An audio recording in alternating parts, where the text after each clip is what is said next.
senor. I know, right?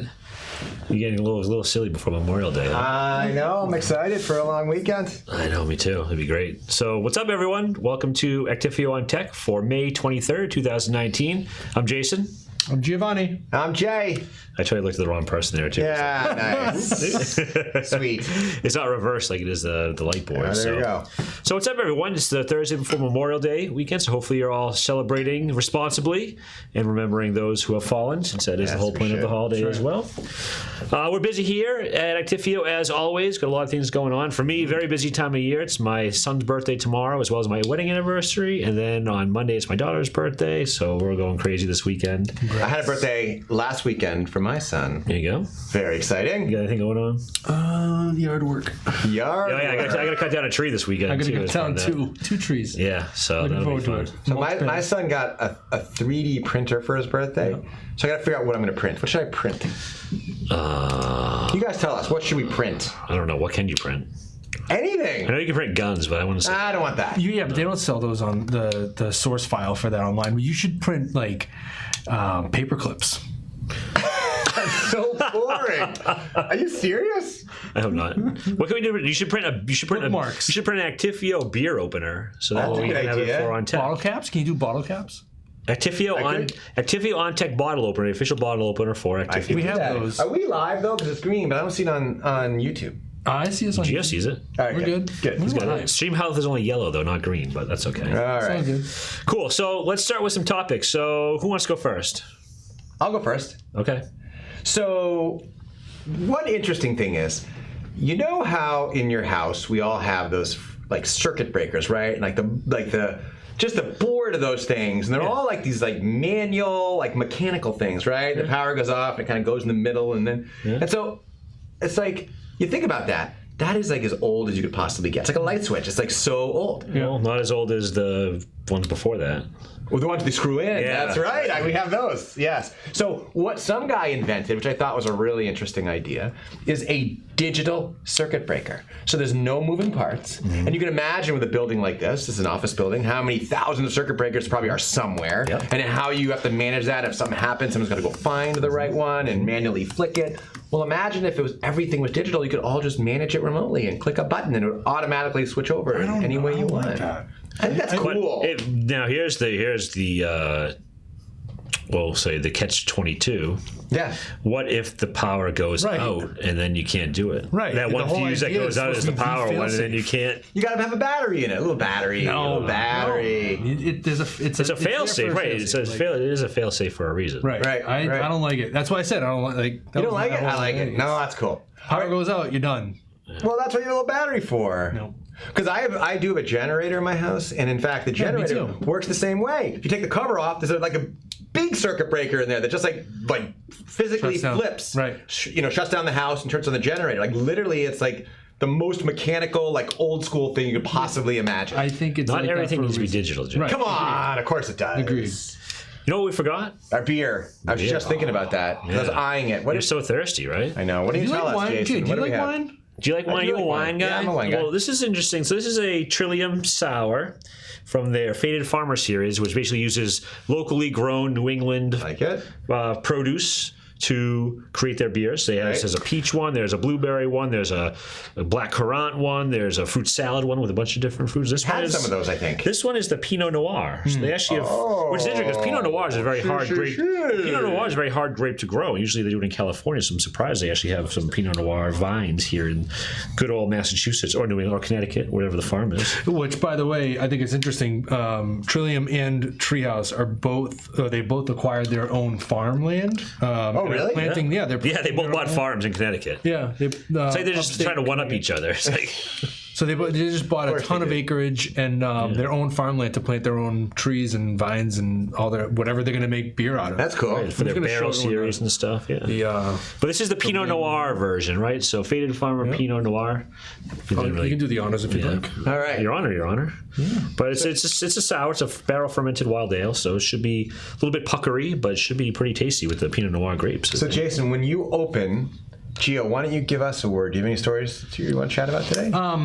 Detail-wise, one of the things that I found which was interesting that sounds so good. I just love that sound. Smell it. You can smell the grape. Amazon turned down the. Wow, it smells like wine. It smells like communion.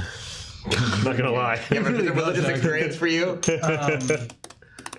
So I literally just skimmed this earlier, so forgive me for not knowing the details, but Amazon shareholders rejected the facial recognition ban. Fizzy. Which, I don't know. How do you feel about facial recognition? I go back and forth. So I don't like the idea of public facial recognition, meaning I'm walking down the street and they know who I am. Was that like that movie, Minority Report? Remember that movie? I didn't see it, but I know the premise of it. Yep. So I don't like that. On the flip side, there's other scenarios where, like you go into the airport. They're going to check your ID and all that stuff anyway. So could it possibly allow us to do that faster? I'm sorry, I have to laugh. I'm digressing for a moment. From the chat room, I asked my question, what should I 3D print? And Phil said, a robot replacement for Geo, who will like my digital circuit breaker idea. Phil. That's fantastic. I like that, Phil. No beer for you, Phil. Yeah. Cheers, everyone. Cheers, guys. Here's to Memorial Day. Looks good, right? Yeah. Served. So, the reason why... cheers, David. The reason why I bring that up, Sour. it's very good. That is awesome. Puckery. That's really nice. It's really nice sour. So I'm going to deviate from the story for a second, just around sour beers and wheat ales and sour ales. Farmhouse ales. Farmhouse ales. I've been leaning more towards these lately. It's a great beer to drink in the spring. Oh yeah. Awesome in the summer heat as well. I've actually been trading away my sours. I'm sorry, my stouts for these because there's just such an array of different flavors and breweries that are doing really good things with this. So love the color. For those that like wine and aren't crazy about hoppy beers and dark beers, there's really something good to be. I was gonna say more so adventurous, like in the sour beer area. It's just I would never do sours after you had like a lager or an IPA. You just want to start with them. You want to start with this.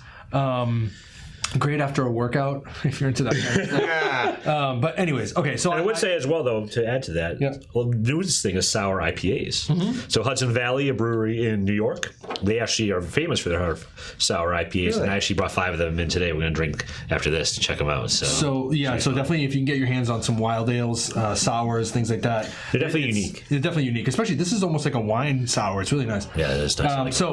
Nonetheless, sorry for the deviation, but...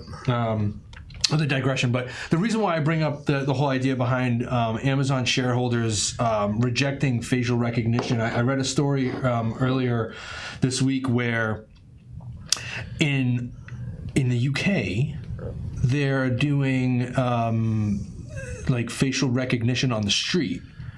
With almost like police stops, like Minority Report. Like you're walking down the street, and it's like I'm looking for David, and it's like, oh, there he is. So it's like where they have like radar guns for speeding. They do the same thing now with facial recognition. And if you try and block your face, they'll arrest you.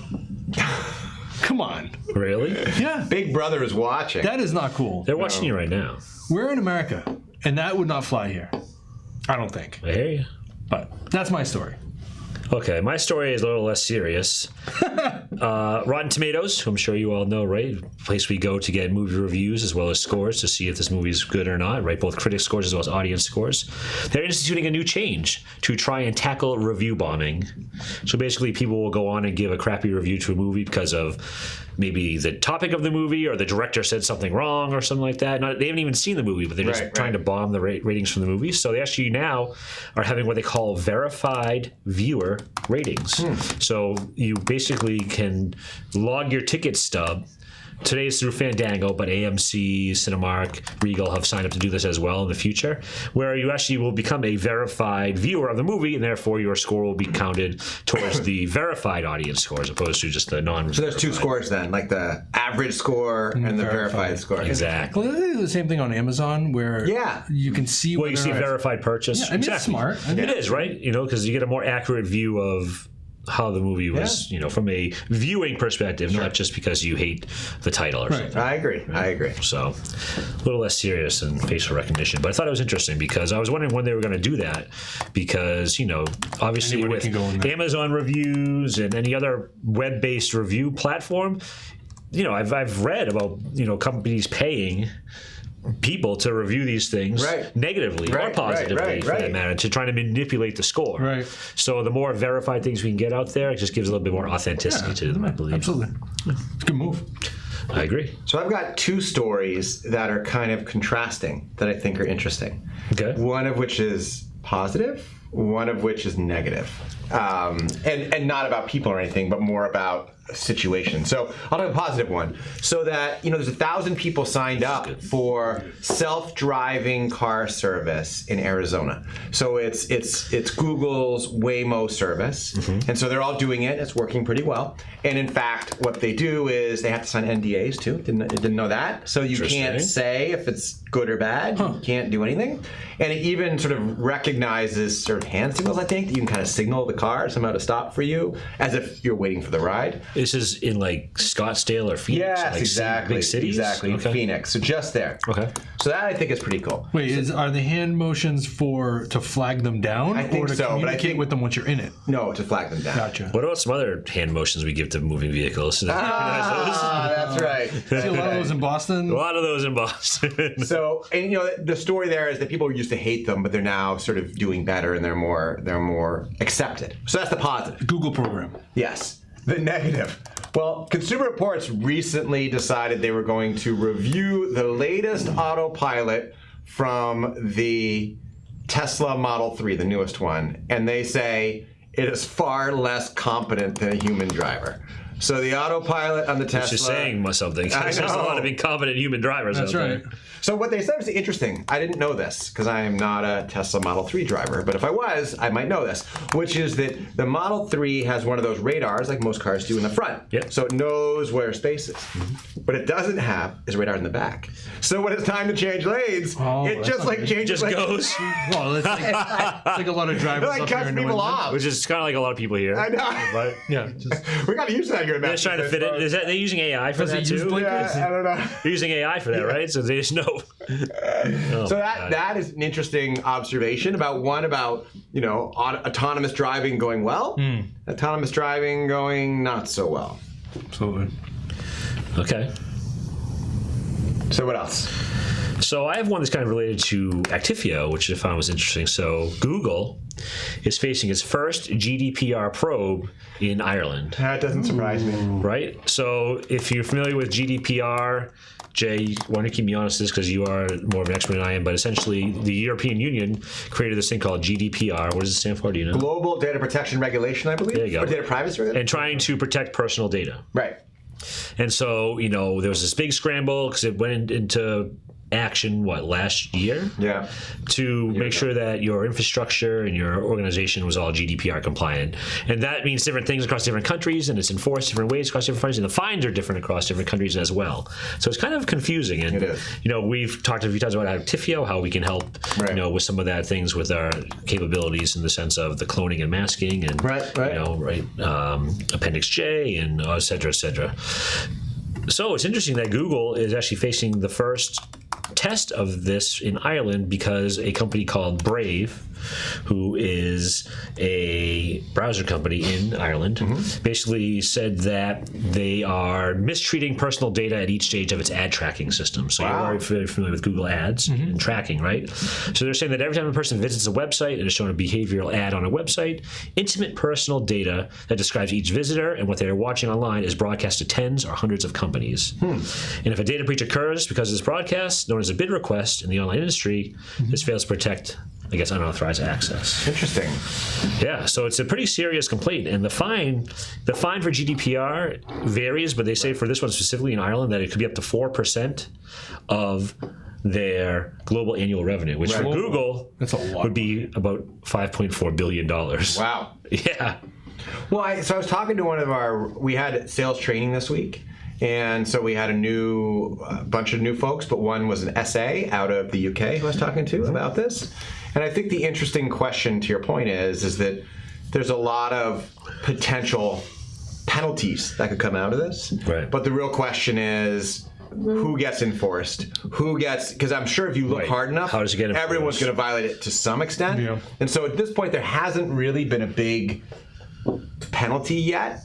But you have to believe people like Google or Amazon or Facebook or someone like that is probably the people they're going to look at. They're getting targeted for They're sure. going to get targeted. They've said exactly. that there's been hundreds of complaints logged against these major companies in the past year since it kind of rolled out. But this is the first time the DCP, Ireland's DCP, the organization, or DPC, whatever it is actually going, looking into something here. So, and you know the way the regulations work is they usually choose some typically fairly wealthy company as sort of the whipping boy, if you will, that they're just going to go hard after to serve as sort of a word of warning or threat to everyone else. Better do it. Flex their muscles, yeah. We'll see. So that is an interesting question about what comes of that, because that could be a challenge. Could Google just write that off?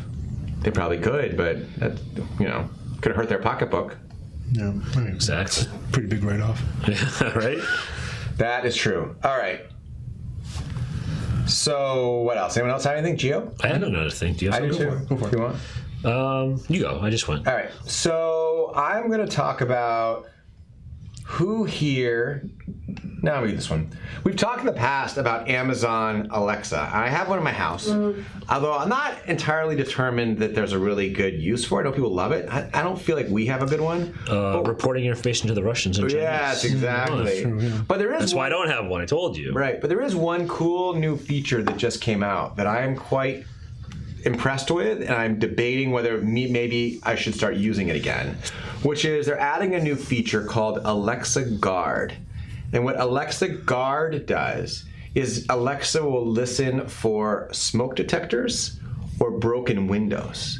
And if either of those things happen, it will automatically message you that something's wrong. What if you shatter a glass? It'll message you, but it's not going to call the police. You get a text. Oh, okay. Text. All right. So I think it's got a cool sort of poor man security system, if you will, to sort of know that, hey, something's going on.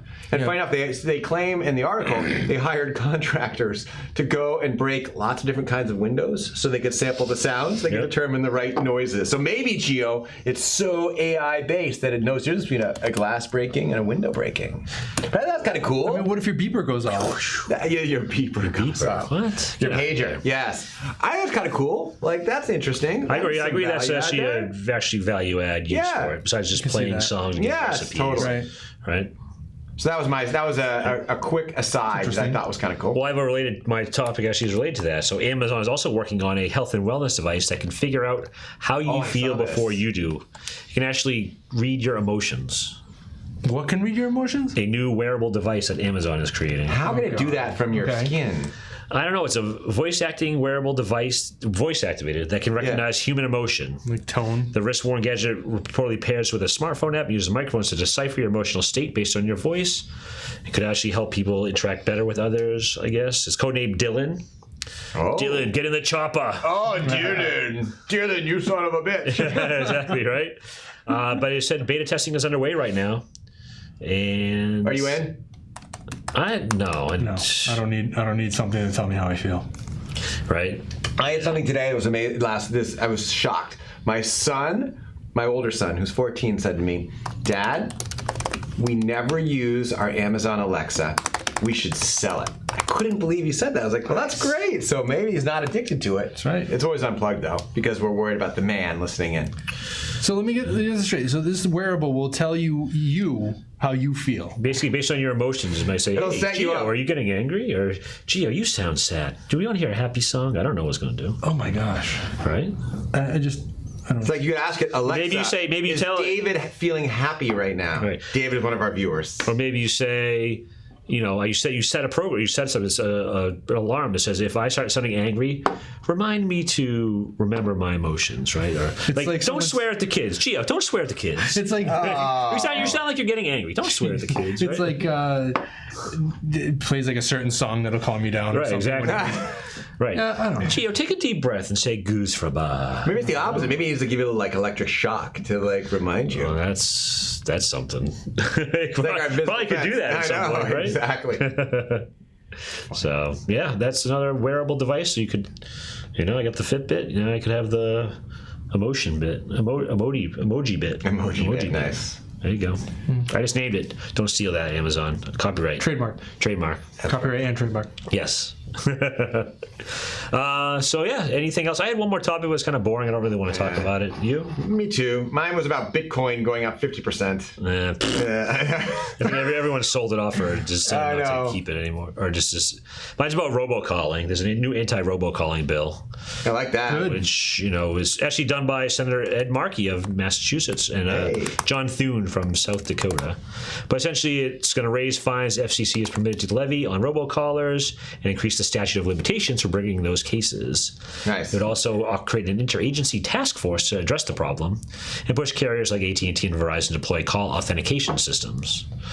So, I mean, it's crazy here in the office. We talked about this before, how my phone starts to ring, I hit divert, and Jay's phone rings, and Gio's phone rings, then Peter's phone rings, then Brian's. It's like, it's just insane. I'm sad to say, I never answer my phone. Sorry, guys. So if you're telemarketers watching this, it ain't going to work. No. If you're an Actifio employee and need me, call my cell phone. Don't call my office phone. I never or use Instant Messenger. Even better. That's the best. I agree. Did we review the beer yet? We have not reviewed the beer, really. Let's give. Jay said it's sour. That was pretty much. I sure did. Well, we've had other sours that were sweeter. Like we've had actually sours that aren't quite as sour. I think it's good. It does taste more like, to your point that you made earlier, like more of a wine-ish kind of flavor to it than a more traditional beer. But that's what sours are. It's really good. It's not too crazy sour, but it's definitely. I liked it. It's good. Had nice fruity mouth to it. I really enjoy it. It's dry, which I like. I like that in sours. Yep, me too. I want it to be sour too. I don't want these fake sours like you said. Where they add some sugar in there. Yeah, I know. I mean, I want the feeling in the back of the tongue, the tartness. The tartness. Yeah. It's barrel aged, which gives it a nice, almost like a.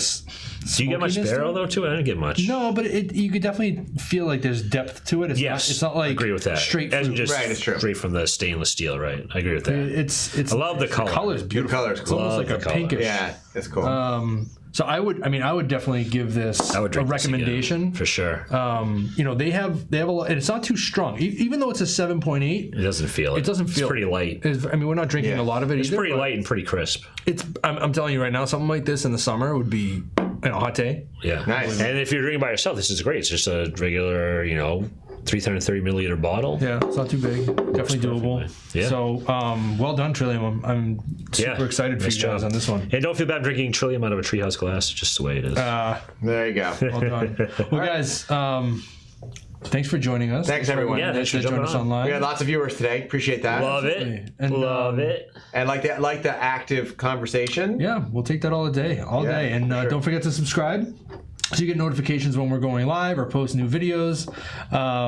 Anything else you guys want to add? Well, that's it. I was happy. See you guys. Hopefully we're back on schedule. We keep doing it every Thursday, 3:30. Yeah, we had 2 weeks off. We're trying to reswizzle things. I was away for SB Sapphire. A little busy with some fast training too and some stuff going on. But and next week I think we are going to try a new background, and I want to get back to getting new things in the stream, some more images back. So I'll try to do that. Yeah, we'll get some creative stuff. We'll get some crazy creatives going on. It's good stuff. Sounds good. If you ever want to come on, we had some viewers. You want to talk about something in tech that's interesting to you, or you just want to share a good beer because we don't drink crappy beer here. We're drinking good beer. That's right. We do drink good beer. We had the Food Fawn 2 weeks. The last one we did 3 weeks ago. It was so good. That was intense. That was a lambic. This is nice. Fermented sour ale. It's pretty good. Awesome. All right, guys. Everyone, have a great long weekend. Yeah, enjoy the long weekend, everyone. And we'll see you next Thursday. Thanks, everyone.